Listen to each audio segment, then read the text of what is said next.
High judiciary and judges are subjected to attacks, and this is becoming a very normal practice these days, a regular one, especially when somebody is going to take up a higher post like the Chief Justice of India. I have with me senior advocate, somebody who's been in the bar for more than 50 decades around, and it has been, sir, extremely disappointing, I think, that such attacks are happening. How do you see these coming? I think words like condemnable, absolutely disgusting, liable to be roundly criticized are too mild.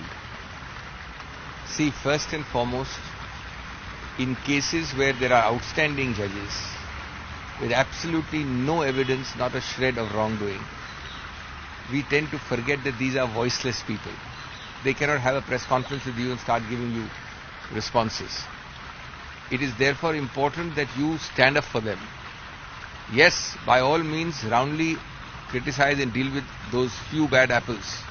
But when you have people like the person in issue here, I think it is the beginning of the end of judicial independence, of the institution of judiciary, if the whole of society, social sections, professionals, collectivities like bar associations, if they do not speak up for the voiceless, I think it's very sad, very distressing, very wrong.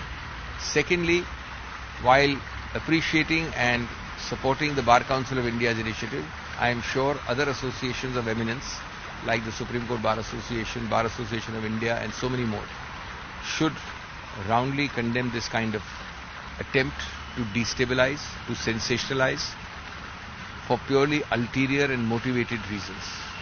Thirdly, you have to read the kind of rambling, disjointed account in this long 100 plus pages, 125, 30 pages complaint, clearly assisted by lawyers who believe that adding quotations from cases makes out a case, bereft of facts or evidence, and a kind of a broadside against an outstanding judge by a person who's a self-appointed president of a non-existent organization who has faced contempt notices in the past.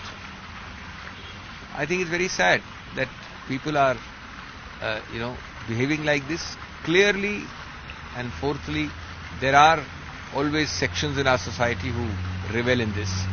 I'm not talking only of the complainant. And I think this must be nipped in the bud because it bodes ill for our system.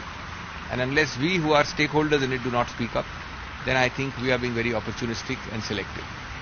Sir, at a time when we are heading towards live streaming, when we are heading towards a more transparent system, we still see these complaints, the name changes, the person changes, but these attacks continue. Do you think there is some motive behind this? I have made 4 points already. The fifth is the obvious one. At the cusp of being appointed the next CJI, and as you know, in our system, it is a foregone conclusion at which age you retire, at which age you become CJI, if at all, etc. That is virtually prefixed on the date of your elevation to the Supreme Court. Suddenly at the cusp, at the threshold of this, you get this kind of nonsense. Does it not tell its own tale?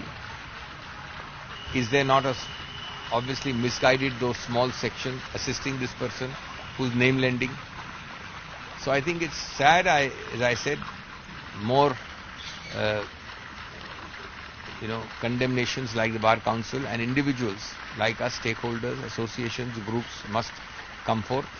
But I'm sure that I'm not at all giving credence or importance or weight to this wild broadside. But I'm more concerned about the larger implication that if you allow us such things, if you encourage such things, if you give them oxygen even for a day, then it is very bad for our system, for independence of judiciary, which is the ultimate paramount virtue. This was senior advocate Abhishek Manu Singhvi, who was actually giving out words on a recent complaint that was filed against Justice D.Y. Chandrachud, who is said to be the next CJI and was condemned and thrashed by the Bar Council of India as well. I am Anand Bhatnagar with video journalist Rahul Malhotra for CNN News 18.